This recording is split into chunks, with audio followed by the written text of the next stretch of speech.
Agradezco la gentil invitación que el grupo CT Scanner, una prestigiada institución con historia de ser pionera en el campo de la radiología y de la imagenología, ha venido a contribuir con mucho al mejor ejercicio de nuestra profesión médica. Quiero destacar que en esta ocasión se me ha asignado el tema de cáncer de cabeza y cuello, el punto de vista del cirujano oncólogo en relación a lo que es la imagenología. Debo decirles a ustedes que no tengo ningún conflicto de interés en la presentación de esta ponencia, de tal suerte que pasaremos directamente al tema. Como todos ustedes saben, el cáncer de cabeza y cuello se origina en toda esta superficie, pero que desafortunadamente tiene diferentes histogénesis por las estructuras propias del área de cabeza y cuello, pero además fundamentalmente con íntima relación a los ganglios linfáticos en su cadena ganglionar. Por lo pronto, deberemos de hacer alguna reconsideración importante en cuanto a lo que es el cáncer de cabeza y cuello y cuáles son los conceptos que se deben de entender. El carcinoma de células escamosas de cabeza y cuello ocupa actualmente el sexto lugar de los cánceres más comunes en todo el mundo. Si bien es cierto, también se ha apreciado que la incidencia ha aumentado en los últimos años, pero que gracias al diagnóstico precoz, las mejores estrategias terapéuticas, las tasas de supervivencia han mejorado. Por supuesto que como todo lo es en cáncer, los tratamientos multidisciplinarios son fundamentales, en los cuales en el área de cabeza y cuello destaca con mucho la cirugía, la radioterapia y la quimioterapia, misma que también ha ofertado algunas estrategias terapéuticas, inclusive preservadoras de órgano. Sin embargo, esta no está libre de riesgo de toxicidad para el paciente y por lo tanto sus complicaciones. Por otra parte, el hecho de enfrentar a un paciente que cursa con un padecimiento como es el cáncer de cabeza y cuello tiene un reto diagnóstico terapéutico fundamental. ¿Por qué? Porque la patología que se puede presentar es extensa, desde la benigna hasta la maligna. La etiología es múltiple y por lo tanto el diagnóstico diferencial es fundamental entre patología congénica, inflamatoria y la neoplásica. También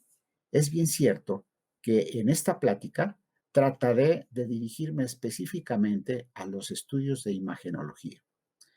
Es de destacar que en las últimas 2 décadas ha evolucionado extraordinariamente gracias al avance tecnológico y el mejor conocimiento, todos los métodos de imagen para poder establecer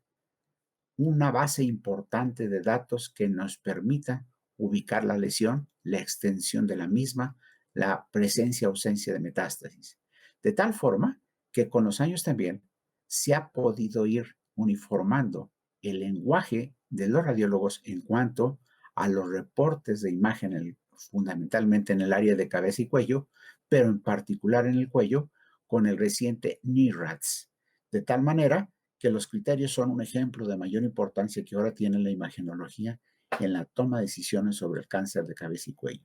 También es importante saber que hay diferentes opciones para imágenes y que se puede esperar realizar estas como metodología diagnóstica, como procedimiento de extensión, como seguimiento en el tratamiento y de las posibles complicaciones de los mismos. Finalmente, en esta conversación, describiremos cómo identificar las residuas tumorales y la afectación metastásica con los estudios de imagen y las imágenes posoperatorias. ¿Cuál es la verdadera utilidad de los estudios de imagen en el cáncer de cabeza y cuello? Pues extraordinariamente importantes y muy útiles, de tal manera que nos pueden ser de gran utilidad para el diagnóstico, para etapificar el padecimiento, y esto nos permitirá la planeación de un tratamiento, así como establecer las terapéuticas más adecuadas y, una vez terminadas estas, valorar cuál fue la respuesta final de estas terapias aplicadas y por lo tanto también nos ayudará a planear una estrategia de rehabilitación y por supuesto, una vez tratado o controlado o curado el cáncer, establecer un seguimiento. O en algunas circunstancias, el ver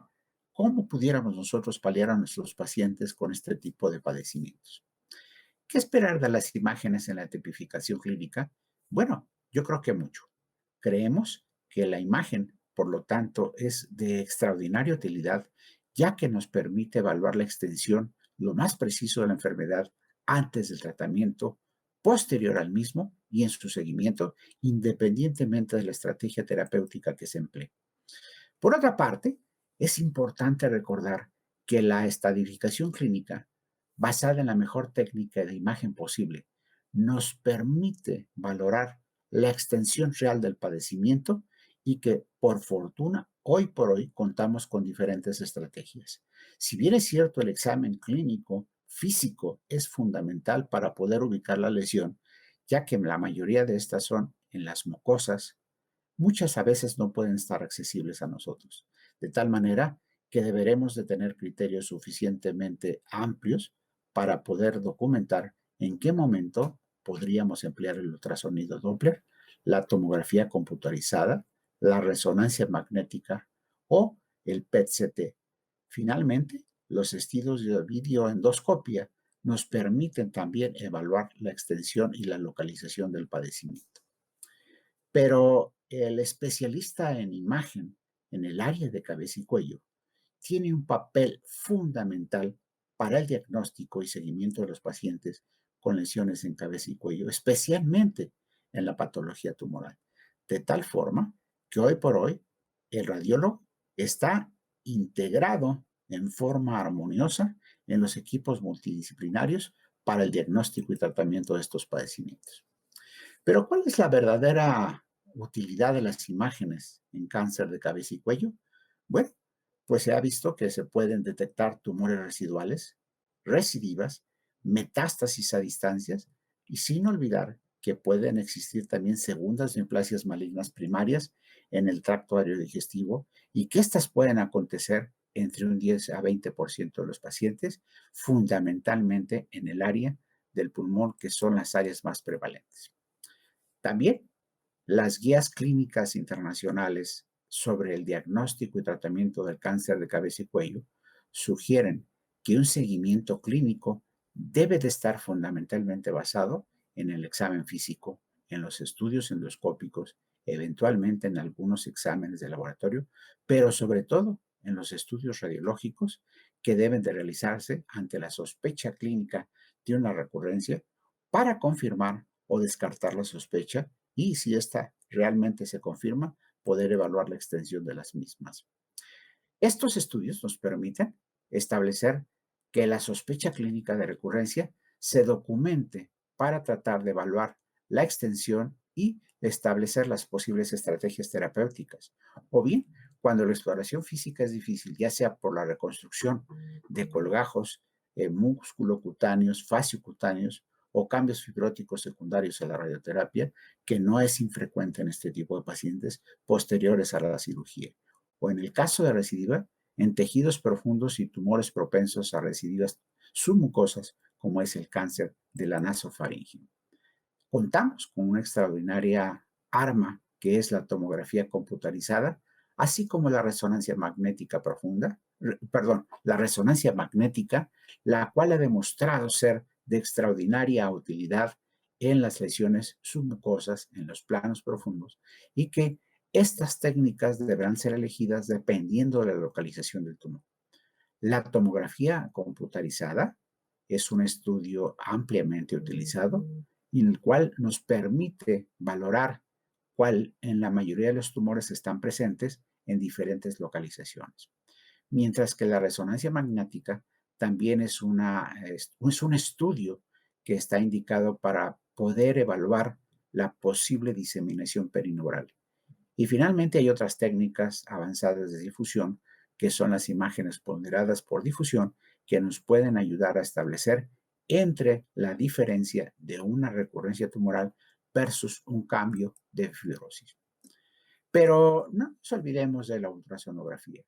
La ultrasonografía realmente puede ser de utilidad para diagnosticar linfadenopatías cervicales laterales y para guiar fundamentalmente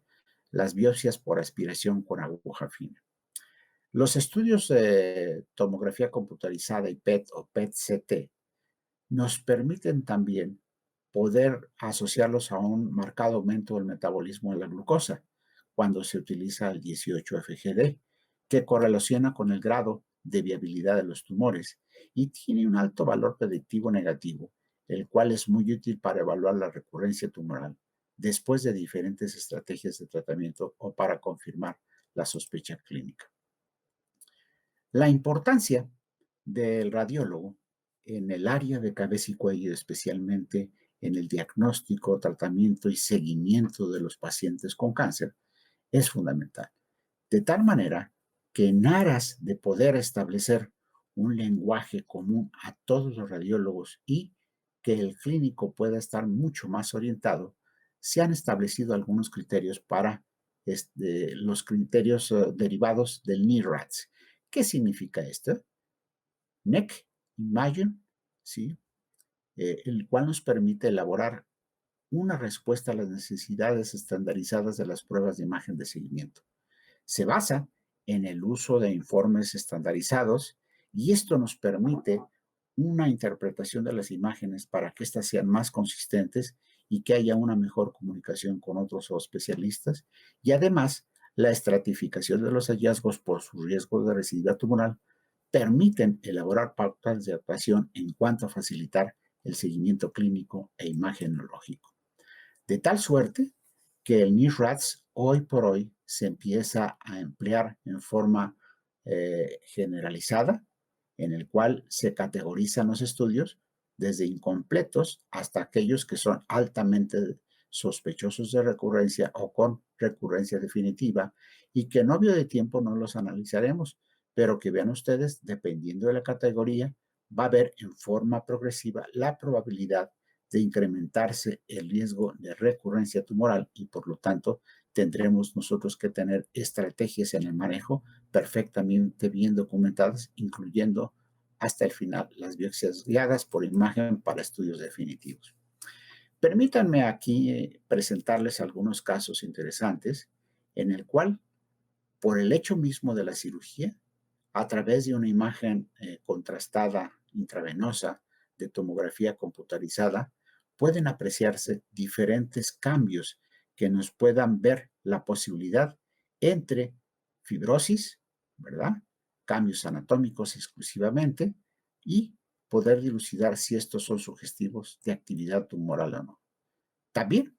la radioterapia tiene un efecto importante sobre los tejidos blandos fundamentalmente e inclusive en algunas estructuras cartilaginosas y algunas óseas, de tal suerte que a través de la tomografía computarizada podemos apreciar engrosamiento de los músculos o bien cambios tardíos en la atrofia de las glándulas submaxilares, engrosamiento de los músculos constrictores de la laringe, solamente por decir algunos, y ejemplificados en estas imágenes a su izquierda de la pantalla.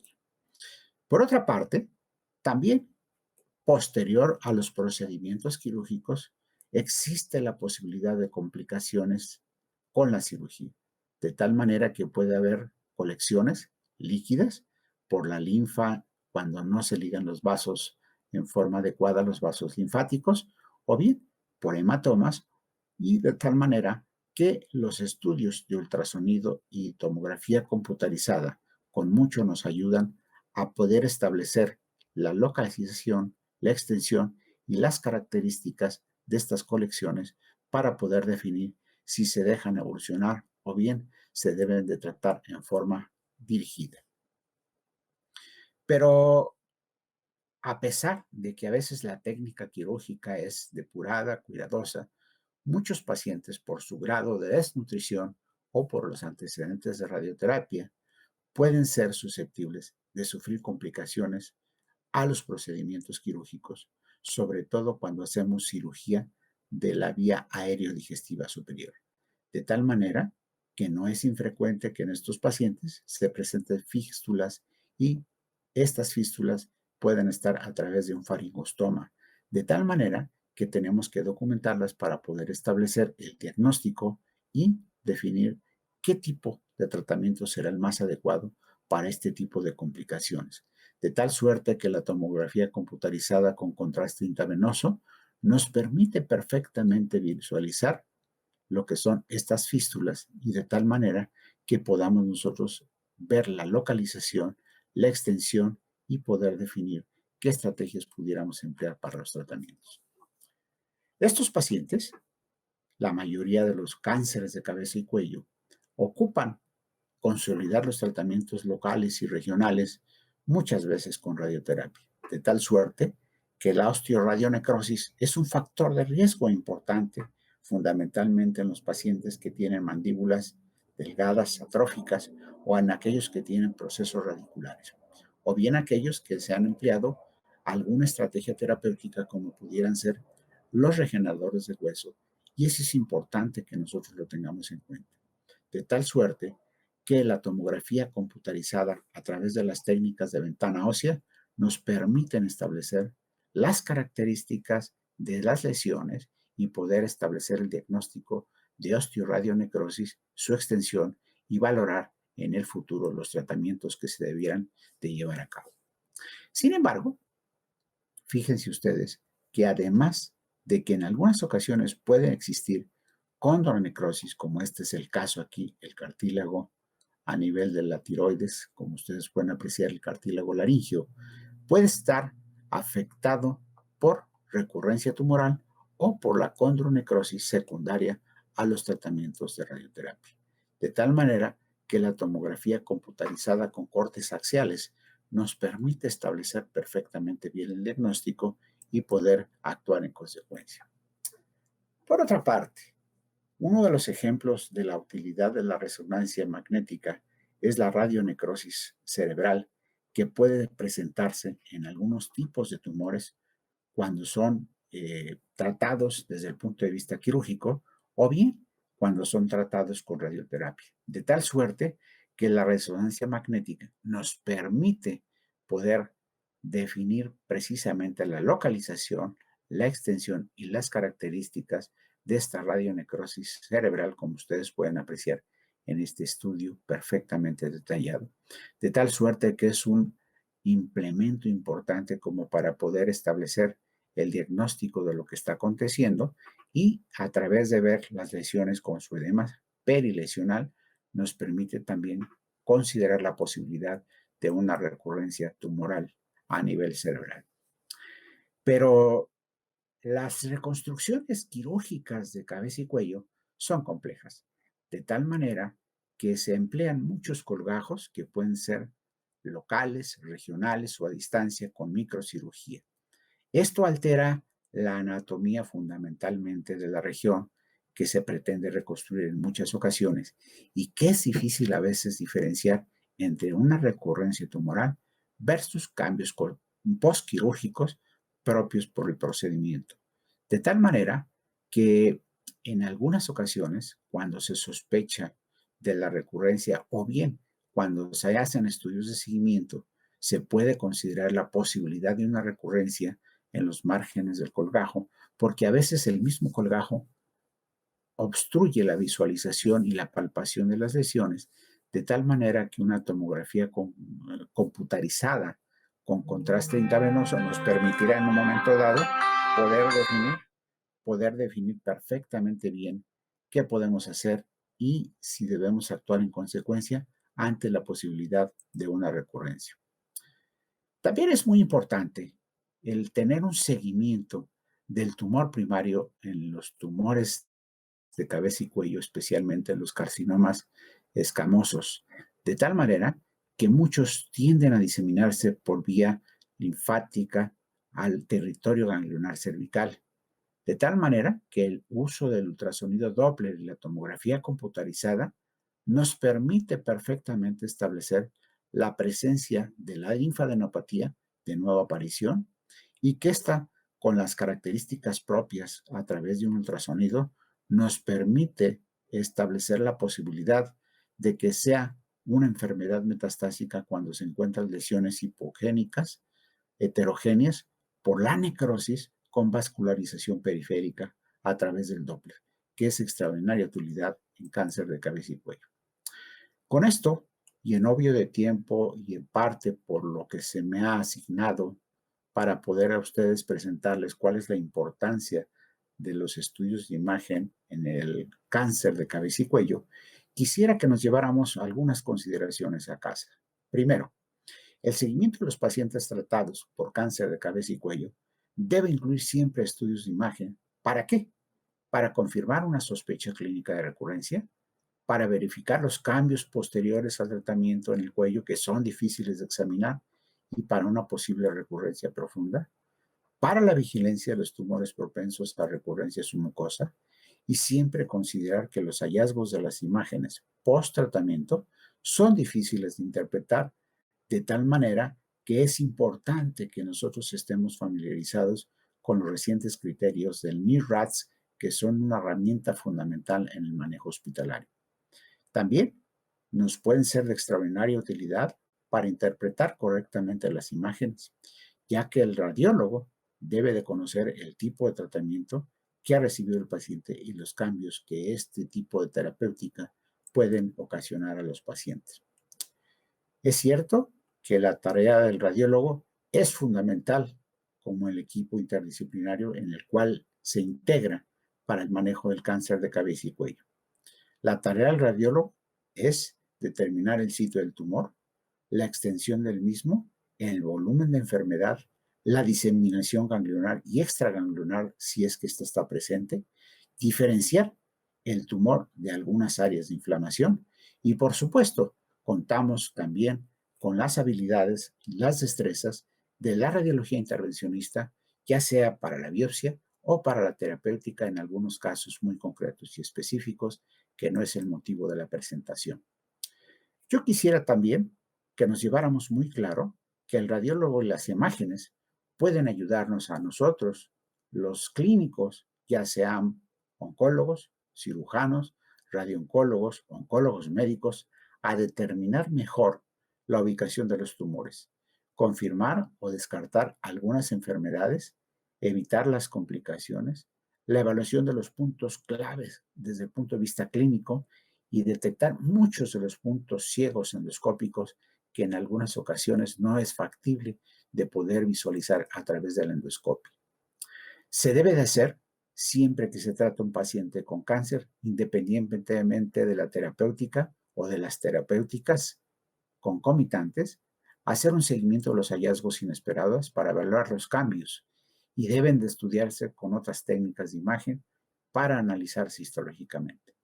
Las complicaciones secundarias a los tratamientos también pueden ser y deben de ser diagnosticados en intervalos de tiempo correspondiente y es importante recordar que pueden ser concomitantes estas complicaciones con las recidivas tumorales regionales o locales. Los radiólogos deben de buscar signos de recidiva tumoral y en los lugares donde suelen aparecer, siempre considerando que suelen aparecer estas recurrencias fundamentalmente dentro de los 2 primeros años y son más frecuentes que las complicaciones posterior al tratamiento. También es fundamental la precisión en la evaluación de la imagen y esta dependerá en gran medida de la experiencia del radiólogo, de la competencia de los radiólogos que tengan, de los equipos que se empleen y, por supuesto, el radiólogo juega un papel fundamental, indiscutible, en el diagnóstico y seguimiento de los tratamientos con cáncer. Por otra parte, él debe de ser parte del equipo multidisciplinario, ya que tiene que estar fuertemente comprometido en el manejo de los pacientes de esta complejidad. Con esto, espero haberles a ustedes brindado una panorámica desde el punto de vista clínica de la trascendencia que tiene hoy por hoy el radiólogo en cuanto a la detección, etapificación, tratamiento, seguimiento de los pacientes para que nosotros estemos alertas ante posibles recurrencias de las lesiones tumorales o bien la aparición de nuevas neoplasias en el mismo individuo, inclusive a distancia. Muy gentiles por su invitación y estamos a sus órdenes.